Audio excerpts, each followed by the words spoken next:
Boeing workers strike, a bold stand against new contract.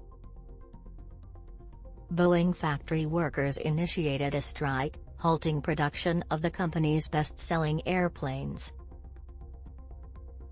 The strike began at midnight Friday, following a substantial rejection of the new labor contract. An overwhelming 94.6% of workers voted against the tentative agreement proposed by Boeing. This costly development comes as Boeing aims to restore its reputation after recent safety crises. The strike impacts operations in the Seattle area and Oregon, creating uncertainty in production schedules. Stay updated on this developing story and more news.